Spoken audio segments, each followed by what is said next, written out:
Boa noite, amados irmãos, sejam bem-vindos a esse tempo de adoração. Convido você a abrir a sua Bíblia em Gênesis, no capítulo 9.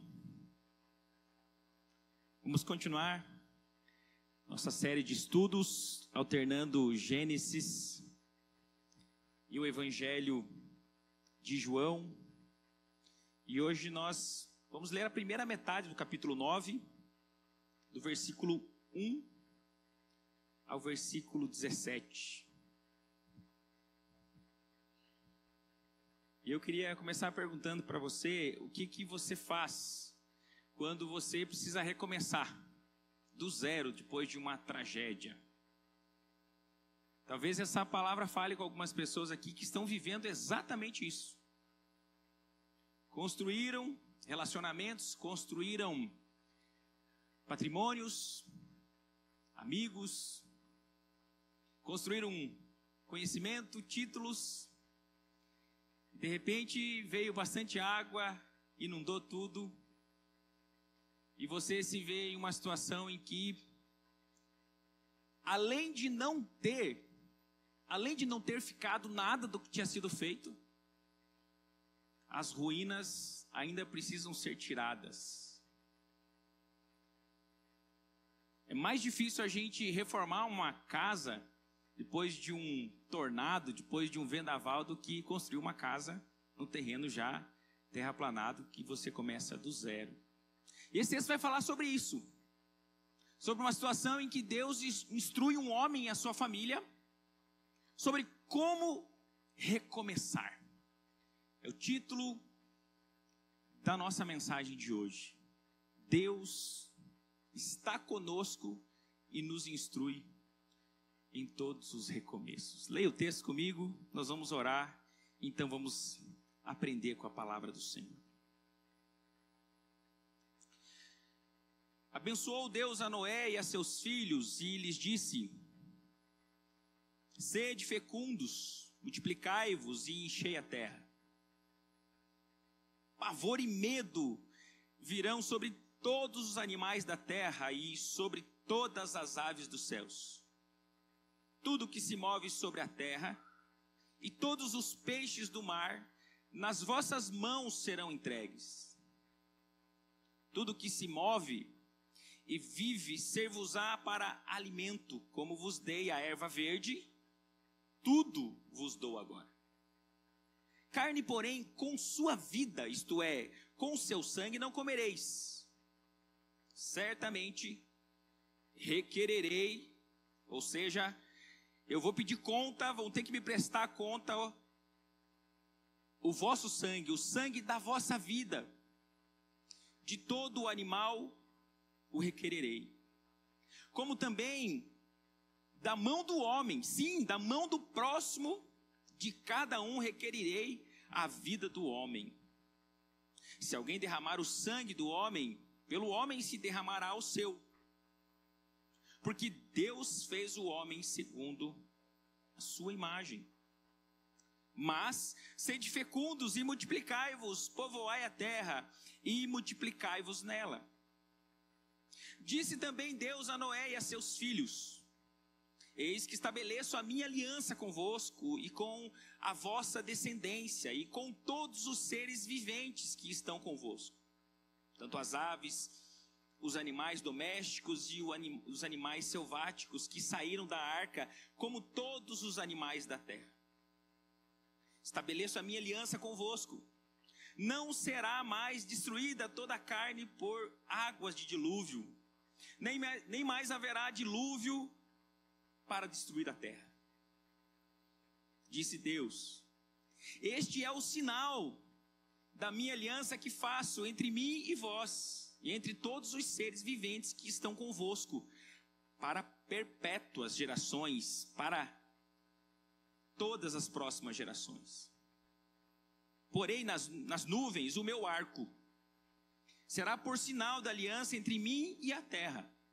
Sucederá que quando eu trouxer nuvens sobre a terra e nelas aparecer o arco, então me lembrarei da minha aliança, firmada entre mim e vós, e todos os seres viventes de toda a carne. e as águas não mais se tornarão em dilúvio, para destruir toda a carne.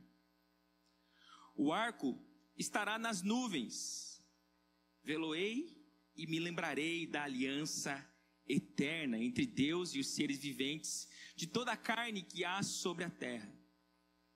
Disse Deus a Noé: este é o sinal da aliança estabelecida entre mim e toda a carne sobre a terra. Convido você a orar comigo nesse momento. Feche os seus olhos. Se concentre agora no nosso Deus eterno.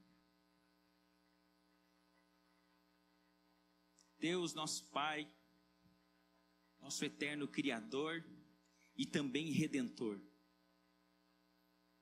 A Ti entregamos agora os nossos ouvidos atentos.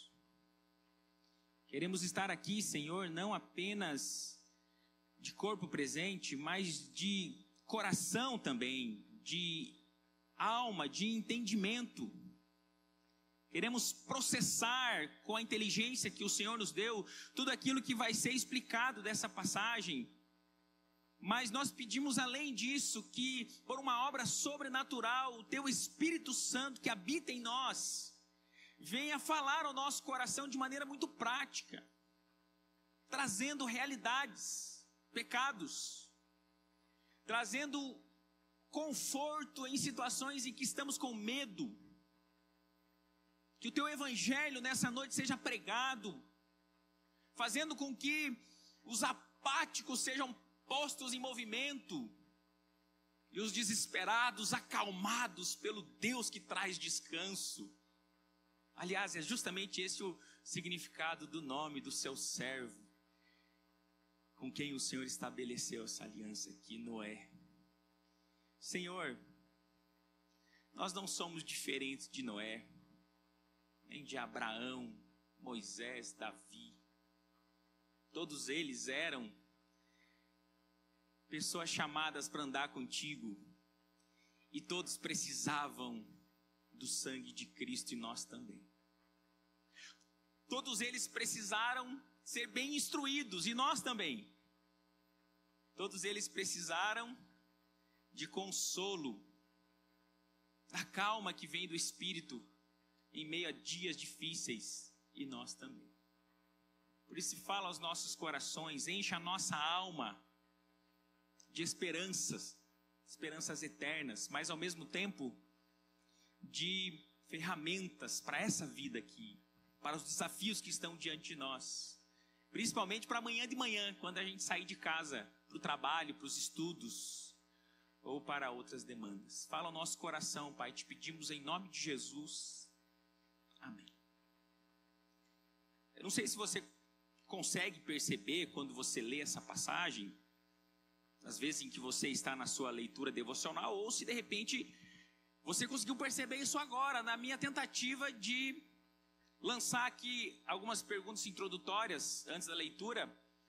O cenário, você consegue ver o cenário, baseado também naquilo que o pastor Ebenezer pregou para nós 2 semanas atrás. O cenário é um caos. O cenário é de destruição, tragédia total.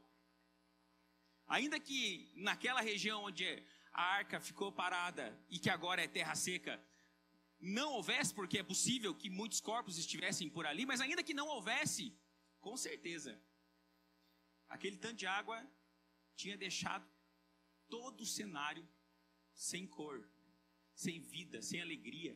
E é exatamente um contraste do que está no capítulo 2, porque o capítulo 2 diz que Deus planta um jardim, e nele Deus cria um ecossistema, e diz ao homem: você vai ser responsável por cuidar do meu jardim como meu gerente, como meu mordomo, e você vai andar comigo, você vai viver para a minha glória.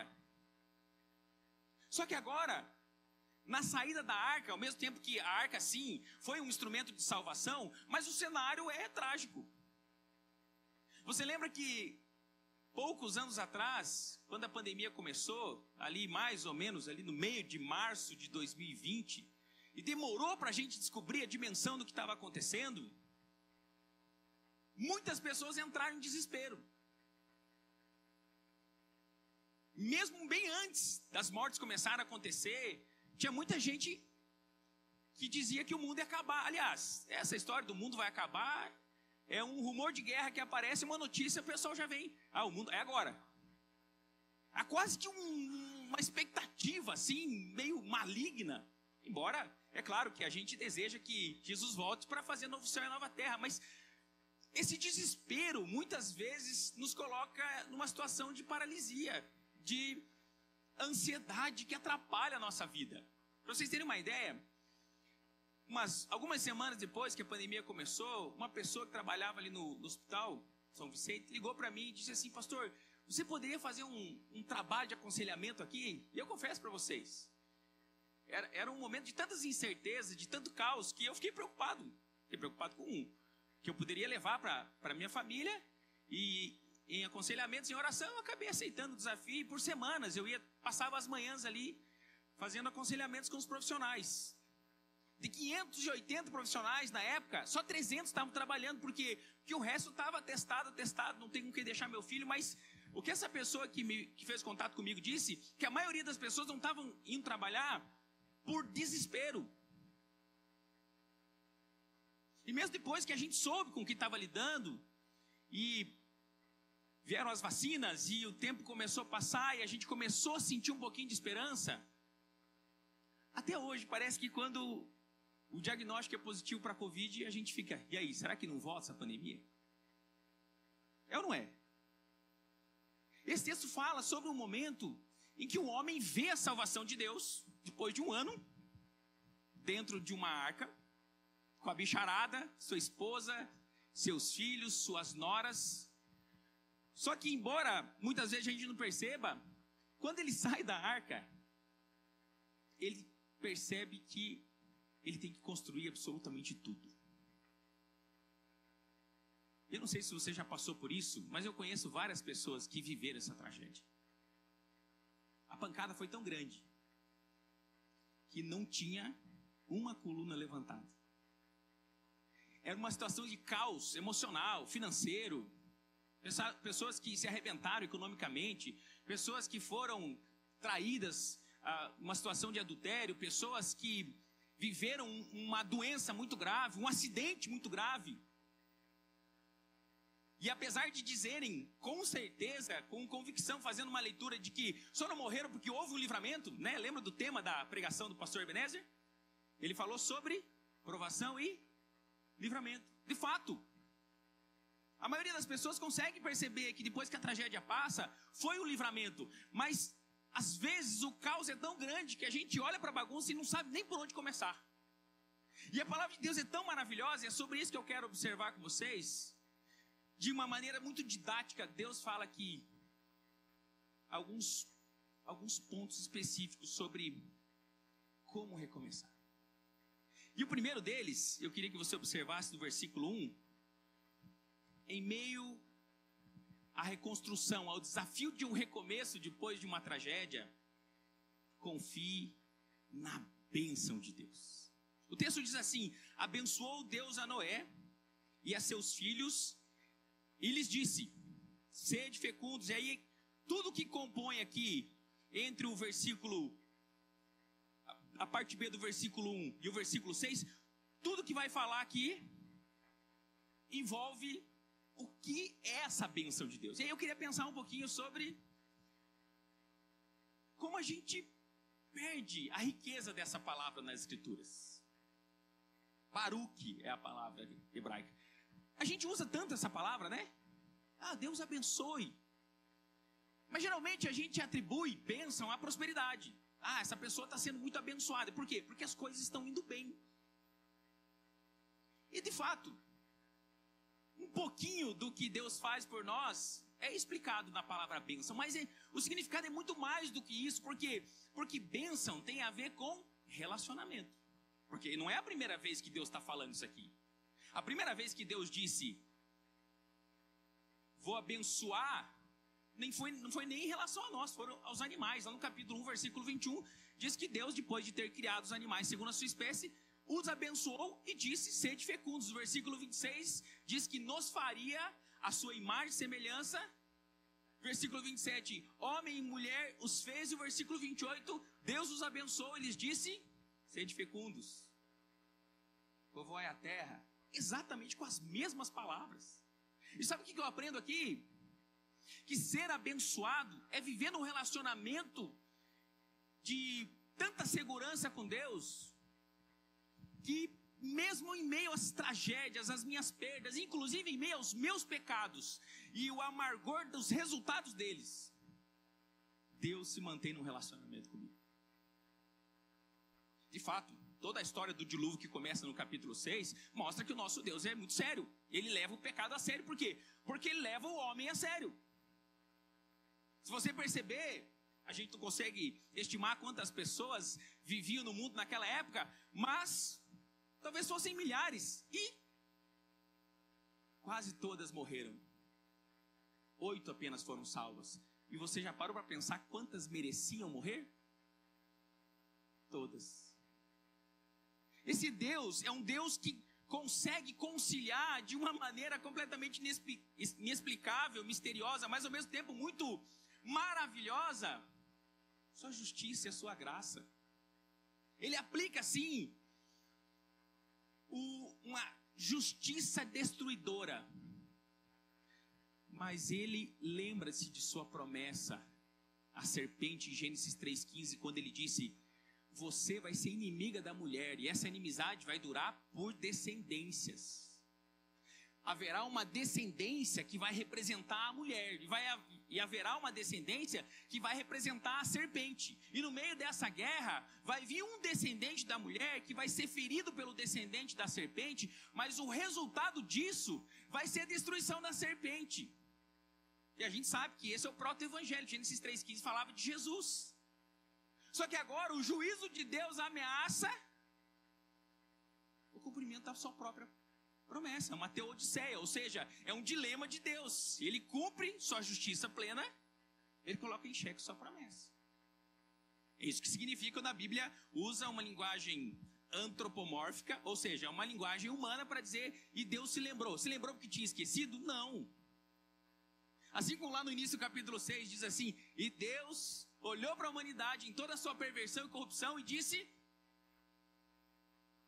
me arrependo de ter feito o ser humano. Não é que Deus se arrepende como nós, porque não sabia no que ia dar. Deus se arrepende é uma linguagem humana utilizada por Moisés para dizer o quanto Deus estava sentindo, assumindo as dores de ter nos criado, mesmo sabendo do que nós nos tornaríamos. E ao dizer, mais adiante, ao usar essa linguagem antropomórfica para dizer que Deus se lembrou, não é que ele havia se esquecido. É que Deus consegue conciliar de uma maneira perfeita e misteriosa justiça e graça. Só que agora o Noé, que em tudo foi muito obediente, que a Bíblia faz questão de mostrar isso, um homem íntegro, no capítulo 6 fala, achou graça diante de Deus, olha para o cenário e tem exatamente o oposto do que teve o seu precursor. Porque a primeira aliança de Deus foi com quem? Com Adão. Só que Adão foi criado, o jardim já existia, então ele é colocado em um sistema extremamente organizado, e agora, Adão, você pegou a obra pronta, vai e faça. E não é não. Volta lá no capítulo 1 para você perceber isso comigo. Capítulo 1, versículo 28.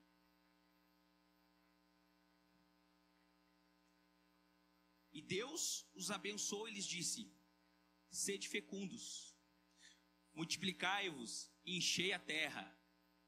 E agora ele diz assim: sujeitai-a, dominai sobre os peixes do mar, sobre as aves dos céus e sobre todo animal que rasteja pela terra. E disse Deus ainda: eis que vos tenho dado todas as ervas que dão semente e se acham na superfície de toda a terra, e todas as árvores em que há fruto que dê semente, isso vos será para mantimento. E a todos os animais da terra, e a todas as aves dos céus, e a todos os répteis da terra em que há fôlego de vida, toda erva verde lhe será para mantimento. E assim se fez. Viu Deus tudo quanto fizera, E eis que era muito bom, houve tarde de manhã o sexto dia. Assim, pois, foram acabados os céus e a terra, e todo o seu exército. E havendo Deus terminado o sétimo dia a sua obra que fizera, descansou nesse dia de toda a sua obra que tinha feito. Abençoou Deus o dia sétimo e o santificou, porque nele descansou de toda a obra que como Criador fizera. Perceba como o capítulo 9, que nós vamos estudar hoje, ele faz um eco ao capítulo 1. Porque aqui no capítulo 9 ele começa com as mesmas palavras. Abençoou Deus a Noé, a seus filhos, e lhes disse: sede fecundos, multiplicai-vos e enchei a terra. Por quê? Coisas velhas e coisas novas. A promessa continua. A missão qual é? O homem e a mulher que foram criados à imagem e semelhança de Deus, ou seja, que como humanos foram colocados na terra para brilharem uma luz de um Deus que é Espírito. À medida que tivessem filhos e fossem criando comunidades que todos seriam a imagem e semelhança de Deus antes da queda, esse mundo cresceria e Deus seria, a imagem dele seria iluminada para todos os cantos. Essa é a missão do seu povo, essa é a nossa missão. Isso é fazer discípulos. Só que agora, olha o contraste. Ao mesmo tempo que você tem continuidade, você também tem descontinuidades. Versículo 2 diz: pavor e medo de vós virão sobre todos os animais na terra. Aquilo que lá no capítulo 1 era uma harmonia entre nós e a criação, agora se transformou em conflito. Essa semana eu tive a grata alegria de visitar o seu Aramis e a Dona Graça. Não sei se eles vieram. Mas eles falando sobre o sítio deles lá em Cândido de Abreu, comentando que alguns lugares bonitos para caminhar, só que agora, de um tempo para cá, eles não conseguem mais fazer isso, porque num passeio lá com o vizinho, o senhor Aramis achou uma onça lá. Ainda bem que estava de carro. Ontem nós fomos no casamento lá do Matheus Lenk e da Cíntia, e o lugar onde o Léo já tinha casado, onde nós pensávamos em fazer um acampamento para os jovens, para a piazada. Eu falei: Léo, e a ideia do acampamento? Ele falou assim: cara, já foram vistos 5 situações de onça aqui no acampamento. Quem vai querer fazer um acampamento com barraca em lugar que se viram onças? Eu que não. Aliás, a Cecília tem um cachorro. Eu vou falar que a Cecília tem, porque senão ela briga comigo, né? Porque na verdade fica na casa do sogro e da sogra. Mas eu não tenho muito coragem de chegar perto daquele cachorrão, não. Imenso. Yorkshire, né? Mas ele fica olhando pra mim assim e fica me encarando. Esses dias a Lúcia me defendeu. Olha que vergonha, né? E ele mordeu a bolsa da Lúcia ali. E aí eu falei: nem a Lúcia, que tinha um bom relacionamento com ele, não tem mais. E a gente brinca que é um cachorro meio bipolar. O fato é que os animais não gostam de nós. E você sabe por quê? Porque nós é que os colocamos nessa situação de desgraça. O apóstolo Paulo vai dizer lá em Romanos capítulo 8 que a criação geme. Ela sofre angústias como dores de parto por nossa causa. Sabe por quê? Porque toda a criação, os animais, estava pendurada em nós. E quando nós caímos nos nossos primeiros representantes, a criação caiu também. Então, nesse processo de reconstrução do Noé, as coisas são muito mais difíceis do que estava acontecendo lá com o Adão. E de fato, muitas vezes na nossa vida é assim. Reconstruir é bem mais difícil do que construir. Recomeçar é bem mais difícil do que começar. E aí nós somos tentados ao medo, ao desânimo. E aí a gente pensa assim: já não deu certo uma vez, será que vai dar certo de novo? E aí a gente tem a palavra de Deus que abençoa. E o que contém essa bênção de Deus? Que não é só uma poção mágica e Deus: eu vou abençoar e agora você vai começar a ganhar dinheiro. Eu vou abençoar você e o teu corpo vai começar a ser saudável por décadas. Não. Isso é o significado popular de bênção. Por quê? Porque o significado bíblico, bênção tem a ver com relacionamento. E relacionamento tem a ver com responsabilidades. Porque Deus, ele diz assim: os animais que tinham um relacionamento bom com a humanidade, inclusive lá no jardim, Deus chama o Adão para dar os nomes para eles, tudo, agora eles vão rosnar para vocês. Só que o que a gente vê nesse Deus que abençoa, é que ainda que a criação esteja de mal com a gente, Deus é um Deus de proteção, porque o texto diz assim: pavor e medo de vós virão sobre todos os animais da terra e sobre todas as aves dos céus, tudo que se move sobre a terra e todos os peixes do mar, nas vossas mãos serão entregues. Tudo o que se move e vive ser-vos-á para alimento. Esse Deus é um Deus que colocou um limite nessa fúria dos animais em relação a nós. Senão não sobrava nada.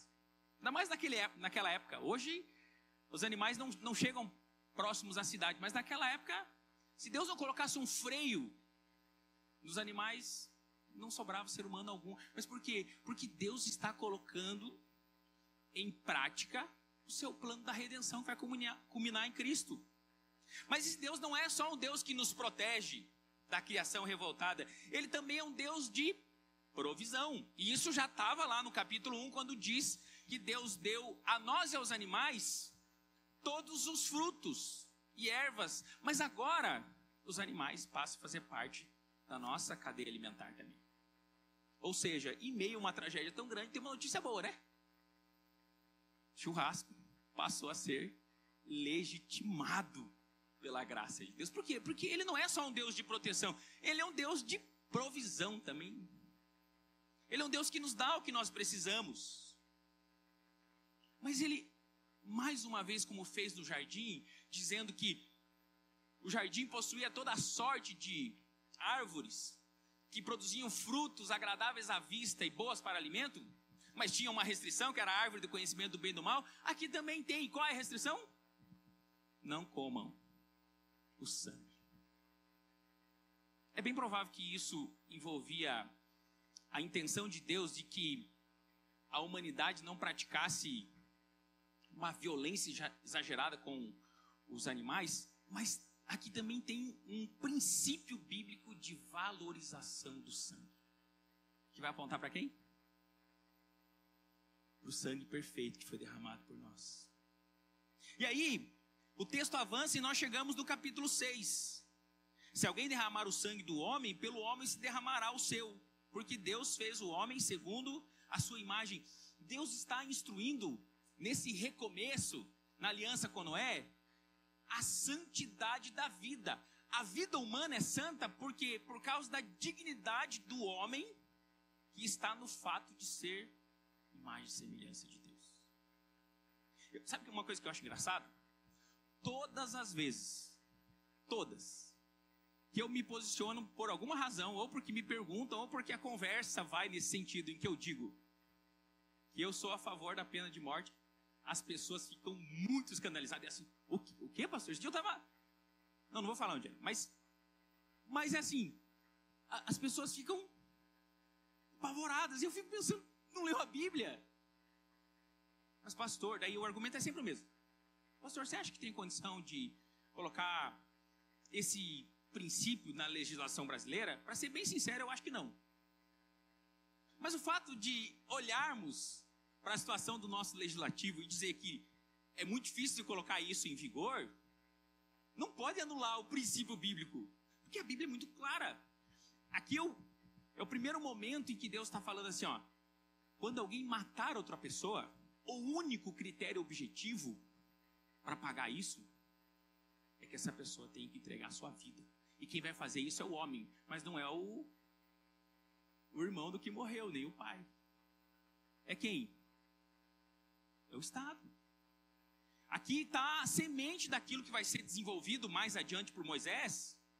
E nós temos que lembrar que quando Moisés escreve essas coisas, a lei já tinha sido dada, e isso aqui está sendo escrito para um povo que está, depois de viver 400 anos escravos no Egito, 40 anos em peregrinação, nômade, vivendo toda uma série de dificuldades, mas ao mesmo tempo livramentos,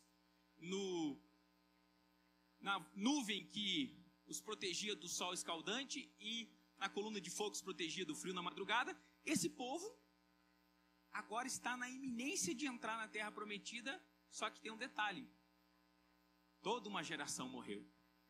Inclusive o Moisés já sabia que não ia entrar também.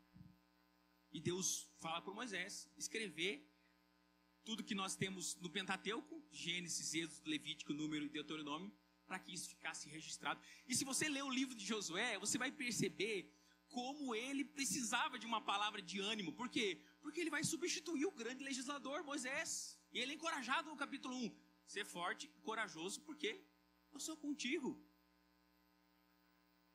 E nessa estrutura aqui, Deus diz assim: eu vou abençoar vocês. Eu vou abençoar para que vocês tenham filhos. Só que aí, usem a bênção e obedeçam a estrutura que eu criei. Eu vou abençoar vocês com proteção, com provisão. Vocês vão poder fazer churrasco. Só que eu vou abençoar vocês com leis que condenem de maneira objetiva. Não é subjetivo.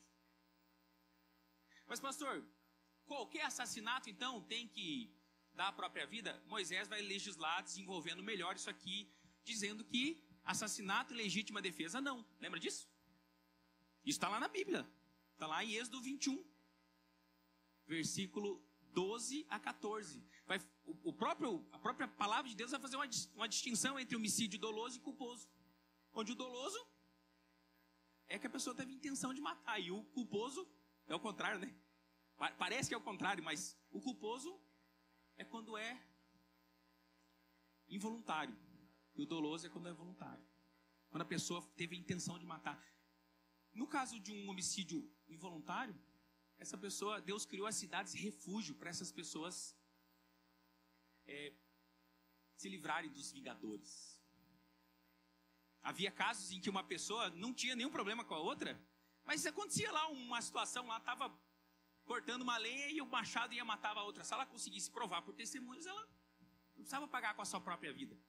Um tempo atrás eu estava falando com alguém sobre a minha concepção convicta de que Deus nos deu como lei a pena de morte. E a pessoa disse assim: e como que você explica a pena de morte à luz da cruz? Eu falei: mas a cruz para mim é a maior prova. Porque a cruz conta para mim que Jesus deu a vida dele para pagar a minha. Ou seja, é um critério objetivo. Muito ao contrário do que é feito no nosso país quando alguém mata o filho de um casal. Esse casal vai sustentar o assassino por 30 anos. Não estou falando de ideologia aqui, tá? Estou defendendo ideologia política, nada. Eu estou falando de Bíblia. E também não... Mais uma vez, eu entendo os desafios de colocar isso para funcionar. Não estou levantando bandeira nenhuma, não é para a gente sair daqui e fazer um protesto amanhã lá na frente do fórum dizendo que a gente quer fazer a pena de morte valer no Brasil. Não, a gente sabe dos desafios para praticar isso. Mas, em primeiro lugar, dentro de um recomeço, Noé e a sua família foi abençoada com instruções. E a bênção se estende à família.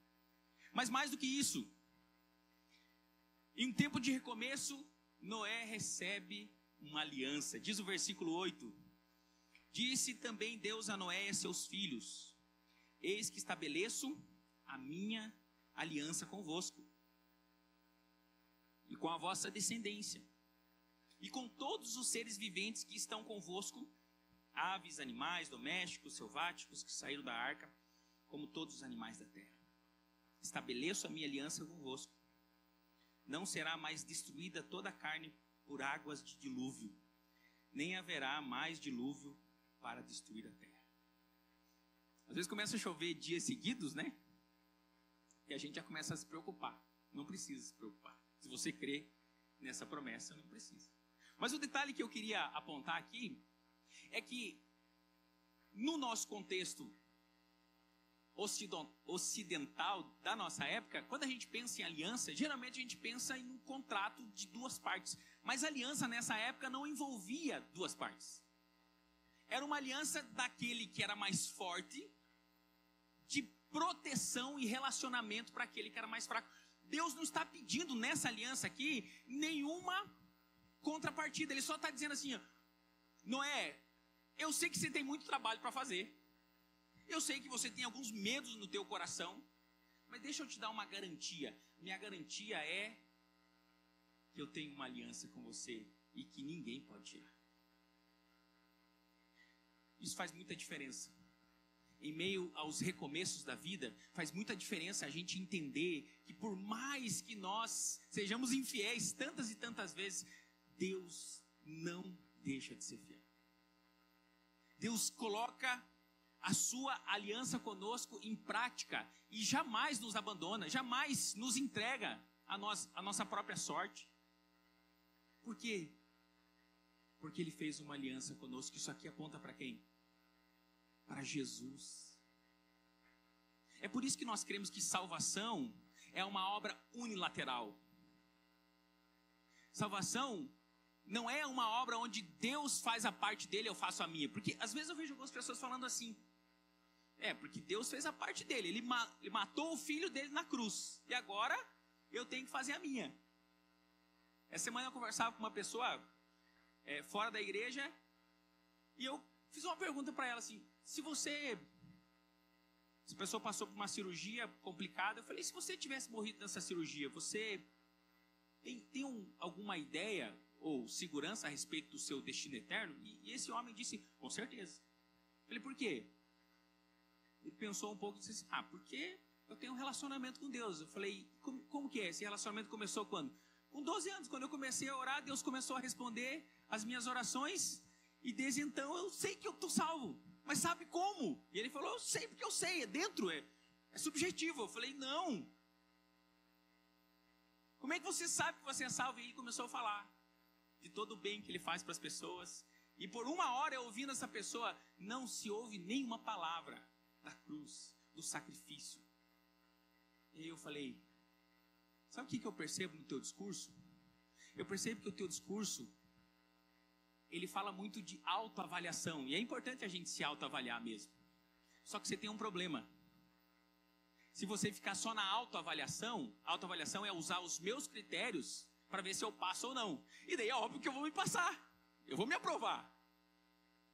E no meio da conversa eu perguntei para ele assim: você lê a Bíblia? E ele disse assim: não. Eu falei: se você não lê a Bíblia, você não vai conhecer os critérios de Deus. E aí você pode até se aprovar. Mas se ele não te aprovar, não tem chance para você. Eu falei: é que eu sei que a igreja presbiteriana... Eu falei: não estou falando de igreja presbiteriana, nem de igreja católica. Eu estou falando de evangelho, eu estou falando da palavra de Deus. Muitas vezes o que falta é o simples entendimento de que qualquer coisa que eu colocar como condição para ser salvo, que não a cruz, eu anulo a cruz. É isso que diz o apóstolo Paulo. Por quê? Porque se eu acho que estou sendo salvo por algo que eu faço, a cruz foi em vão. Eu não tenho o evangelho. Mas esse texto vai fazer para nós ele é considerado uma sombra que vai lançar luz lá na frente, em uma aliança unilateral que Deus vai fazer conosco, por entregar o seu filho para morrer por nós. Em terceiro lugar, esse texto fala que Deus não apenas fez uma aliança e diz quais eram os termos, ele deu um sinal da aliança. O texto diz assim, versículo 12: este é o sinal da minha aliança que faço entre mim e vós e entre todos os seres viventes que estão convosco, para perpétuas gerações. Porém, nas nuvens o meu arco será por sinal da aliança entre mim e a terra. Sucederá que quando eu trouxer nuvens sobre a terra e nelas aparecer o arco, então me lembrarei da minha aliança, firmada entre mim e vós, e todos os seres viventes de toda a carne. E as águas não mais se tornarão dilúvio para destruir toda a carne. O arco estará nas nuvens. Vê-lo-ei e me lembrarei da aliança eterna entre Deus e todos os seres viventes, de toda a carne que há sobre a terra. Disse Deus a Noé: este é o sinal da aliança estabelecida entre mim e toda a terra. É a aliança de Deus que traz descanso para nós. É a única oportunidade de a gente ter paz. Perceba que lá no capítulo 1, diz que depois que Deus criou todas as coisas e havia uma relação de perfeita harmonia entre a humanidade e o Criador, Deus ele descansa e diz: muito bom. Agora Deus descansa, e eu acredito que faz muito sentido o que alguns estudiosos interpretam nesse arco, porque o arco ele já era um instrumento de guerra. E é como se o dilúvio tivesse sido um ano de arco apontado para nós. Mas ao escolher um homem, Noé, agora por causa da aliança, Deus dá um sinal, virando o arco para cima, como quem diz: você pode ter paz, porque o arco está apontado para mim. Essa é a mensagem do evangelho comunicada nesse arco. Deus só pôde encontrar paz conosco porque Ele decidiu receber as setas destinadas para nós. E agora fica um sinal. Eu não sei o que você sente quando vê esse fenômeno da refração da luz ali, com as gotículas de água, mas todas as vezes eu fico muito emocionado. Depois que eu entendi, depois que eu li esse texto na Bíblia, eu sempre achei muito bonito. Depois que eu vi na Bíblia, eu falei assim: que coisa mais linda! Deus colocou um sinal que volta e meia aparece para nós como alguém que diz: eu não vou destruir você por causa da minha aliança. E o sinal, o arco-íris, ao mesmo tempo que ele é um sinal, ele também é um selo, ele é um penhor, ele é uma garantia de que Deus vai cumprir a sua decisão. E não seria, talvez, esses 3 pontos uma manifestação da Trindade? Onde a gente tem um Deus Pai que se revela como Criador, como Provedor, como Protetor. Mas um Deus Filho, que é aquele que fez aliança conosco ao se entregar por nós. E o Deus Espírito Santo, que é chamado de penhor, de aquele que veio habitar em nós e é a nossa própria segurança. Não seria isso que compõe uma segurança que precisamos em meio aos recomeços de todas as tragédias? Eu queria que você abrisse rapidamente lá em 2 Pedro. Quando Pedro está falando para um povo que estava sofrendo muitas perseguições, em 2 Pedro, no capítulo 2, ele traz uma palavra de ânimo, de consolo, e ele usa o Noé como exemplo.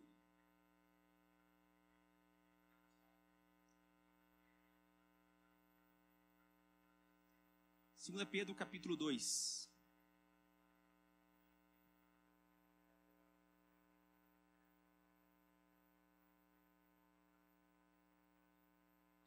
Assim como no meio do povo surgiram falsos profetas, assim também haverá entre vós falsos mestres, os quais introduzirão dissimuladamente heresias destruidoras, até o ponto de renegarem o soberano Senhor que os resgatou, trazendo sobre si mesmos repentina destruição. E muitos seguirão as suas práticas libertinas, e por causa deles será infamado o caminho da verdade. Também movidos por avareza, farão comércio de vós com palavras fictícias. Para eles o juízo lavrado a longo tempo não tarda, e a sua destruição não dorme. Ora, se Deus não poupou anjos quando pecaram, antes, precipitando-os no inferno, os entregou a abismos de trevas, reservando-os para juízo, e não poupou o mundo antigo, mas preservou a Noé, pregador da justiça, e mais 7 pessoas, quando fez vir o dilúvio sobre o mundo de ímpios. E aí ele vai discorrendo, apontando para um Deus que cumpre seu juízo, mas que escolhe fazer alianças com alguns que representam a quem ele quer salvar. Repare, a Bíblia fala que Noé achou graça diante de Deus. Noé era íntegro e reto lá em Gênesis 6. Aqui fala que Noé era pregador da justiça. Em Hebreus 11 fala que Noé, como exemplo de fé, que ouvindo instruções a respeito de algo que nunca tinha acontecido, que era a chuva, ele aparelhou uma arca e foi o construtor dessa arca com obediência por algo que nunca tinha acontecido na natureza. Mas então por que sua esposa, seus filhos e noras recebem o benefício da fé de Noé? Porque a aliança de Deus é com Noé, mas ela se estende à sua família dos que creem. Depois a gente vai ver no próximo texto que um dos seus filhos infelizmente acaba sendo amaldiçoado. Mas o fato é que essa aliança se estende aos nossos filhos. Talvez você tenha um pouquinho de crise com o batismo infantil, mas eu queria te convidar a observar um dos exemplos bíblicos de que a aliança se estende aos nossos filhos. Nas igrejas que não batizam seus filhos, as crianças crescem, nascem, e automaticamente elas não são da mesma igreja que os seus pais. Já percebeu isso? Até as crianças que são apresentadas na igreja, elas não são da mesma igreja dos seus pais. Então ela vai crescendo. Aí quando ela faz os 12, 13 anos, ela é convidada a entregar sua vida a Cristo, participar de uma classe, e então ela, ali na sua adolescência, ela entra na igreja dos pais. Mas quando nós olhamos para um Deus de aliança que repetidamente insiste que a aliança não é só com o pai, mas que se estende aos seus filhos, nós podemos batizar os nossos filhos para que desde pequenos façam parte da aliança. E é óbvio que em algum momento eles vão precisar crer e ter a experiência deles também. Eu vi uma frase que eu achei muito interessante de um dos comentaristas, que ele disse que a aliança do Senhor, ela sempre coloca uma tensão que deve ser mantida entre uma solidariedade comunitária e uma responsabilidade individual. Sim, a gente traz todo mundo aqui. Qualquer pessoa é convidada para fazer parte da igreja. Aliás, os 3 filhos estavam na arca. E a palavra de Deus vai dizer também pelo apóstolo Pedro que o dilúvio prefigura o batismo. Então, digamos assim, que os 3 foram batizados. No entanto, só 2 foram abençoados. Cã não. Então não significa que eu batizei meu filho, necessariamente ele vai se converter no futuro. Mas eu tenho sim respaldo bíblico para rogar a bênção dos meus filhos desde que eles nasceram. E eu queria partir para o final pensando em algumas aplicações práticas de tudo aquilo que a palavra de Deus nos ensinou hoje. Em primeiro lugar, como as pessoas geralmente reagem quando sabem que está vindo um filho a caminho? Depende, né? Depende do contexto, né? Se for um casal que está debaixo da bênção de Deus, via de regra há muita celebração, né? Eu não consigo esconder a minha alegria quando eu sei que alguma jovem aqui da nossa igreja está grávida. Há 10 dias, uma sexta-feira, logo após o almoço ali, a Lud e as meninas já tinham voltado para a escola e de repente o Isaac e a Rebeca chegam na frente de casa com uma cara de assustados e falam assim: nós precisamos conversar com você, é algo sério. E aquilo já me assustou, tinha acabado de passar o retiro, ambos estavam com várias responsabilidades no retiro. Eu falei, deu alguma coisa aqui, né? Eles entraram, se sentaram, e eu ali contendo a minha ansiedade, vamos gente, o que está acontecendo? Até que eles colocaram em cima da mesa o teste de gravidez, e aí foi só alegria. Porque assim, existe uma aliança, existe uma bênção, então a criança vem para selar essa bênção. Mas e quando o resultado, a gravidez é resultado de uma desobediência? Não tem celebração. E pior não, na mesma dificuldade, pessoas que estão unidas na aliança do casamento, mas por medo, por questões financeiras, por insegurança ou egoísmo, se recusam a cumprir o mandato cultural de Deus, que é claro do começo ao fim das Escrituras. Salvo se a tua questão for por saúde, e claro que Deus não vai colocar um peso em alguém que não pode ter filhos, mas não há razão para não estar pelo menos disponível para o Senhor enviar o filho. Tempo atrás eu estava conversando sobre isso com um casal, e eles foram concordando comigo. Aí eles falaram, não, claro, inclusive pastor, nós estamos abertos, estamos à disposição. Eu falei, não estão usando nenhum tipo de proteção? Não, ela toma remédio. Eu falei, mas peraí gente, vocês estão disponíveis ou não estão? Pastor, mas você sabe lá que é 97%. Eu falei, gente, a gente não é bobo, a gente não pode ser hipócrita. É hipocrisia você dizer assim, eu estou à disposição para que Deus me mande filho, mas eu estou tomando anticoncepcional. Vamos falar sério, né? Você quer ou não quer cumprir o mandato cultural? E colocar na prática da sua vida essa bênção que Deus deu de procriar e estender a glória de Deus. Uma outra questão é que, será que nós temos cuidado da criação de Deus com zelo? Vou dar um exemplo. Quando você vê um lixo, aí um pet na rua, assim, você abaixa e pega, ou você fica pensando assim, não vou sujar minha mão. Pastor, mas pacotes de Doritos eu vou pegar, que diferença isso vai fazer? Aí eu vou usar o mesmo argumento que o pastor Ed usou sobre o dízimo, que eu acho sensacional. Eu acho que Deus vai falar com você que não é dizimista, de verdade, quando você fizer essa análise muito simples. Se você pensar assim, se todo mundo contribuísse igual eu, tinha igreja aqui? Tinha pastor? É simples. É igual a questão do voto. Às vezes a gente pensa assim, mas lá, o Brasil tem quantos eleitores? 100 milhões? O meu não vai fazer diferença. Mas se todo mundo pensar assim, como é que fica? A gente tem que pensar com senso de comunidade. Tem que pensar que o nosso voto é um ato de adoração. Assim como o nosso dízimo. Assim como a nossa preocupação com o meio ambiente. Com o ecossistema. Sabe o que me deixa um pouquinho preocupado? Que todas as vezes que alguém começa a levantar uma bandeira de cuidar do meio ambiente, já taxam ele lá de um rótulo ideológico político, né? Aí, ó.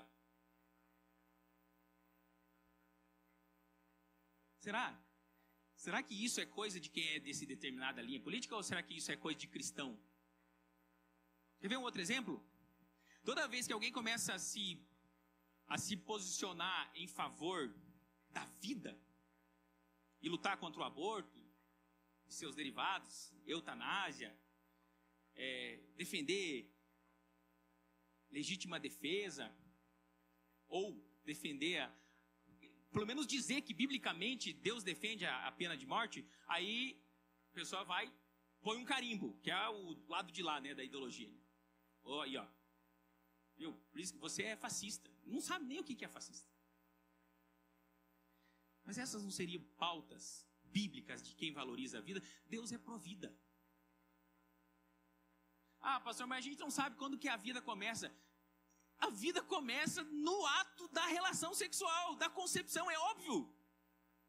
É óbvio, gente. E eu não estou aqui, não tem como a gente entrar nos pormenores, tá?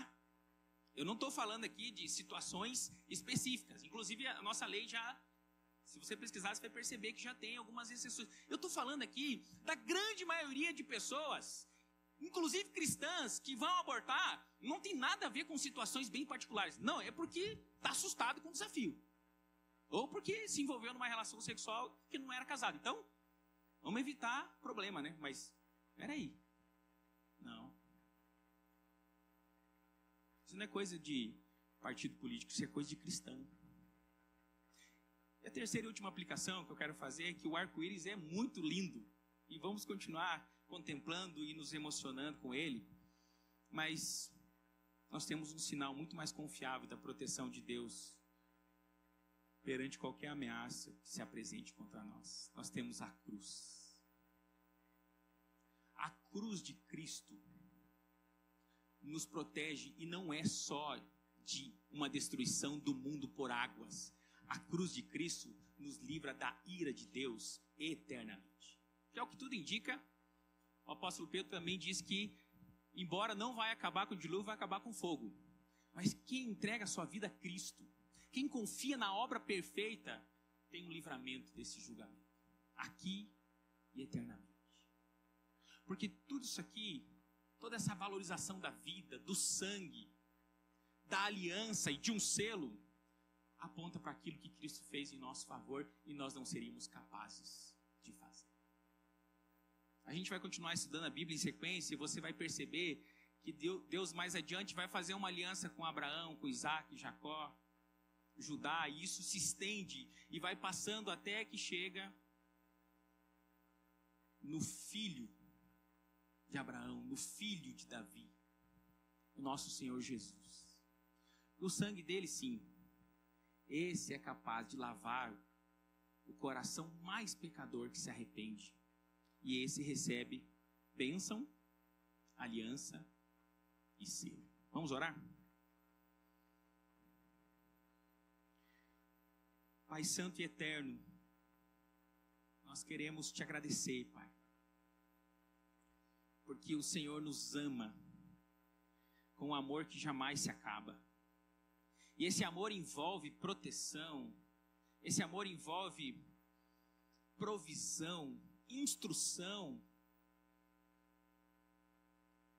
Mas ao mesmo tempo, esse amor nos mostra, Pai, que embora o Senhor cobre de nós algumas responsabilidades, ao mesmo tempo, nossas responsabilidades não são suficientes para nos salvar. Elas sempre são resultado daquilo que nós vemos de estabilidade em um Deus que garante quantos recomeços forem necessários. Obrigado, Pai, porque nas bagunças que as tragédias da vida, dos nossos e dos pecados dos outros causam, nós temos suporte e motivação para começar a reconstruir o que se perdeu na tragédia lastimável do pecado. E tudo isso vem do fato de que o Senhor nos abençoa, tem uma aliança imutável conosco. E nos mostra isso através do selo que é a cruz. Muito obrigado, Pai. Que isso seja aplicado nos contextos, desafios que cada um de nós tem. Oramos em nome de Jesus.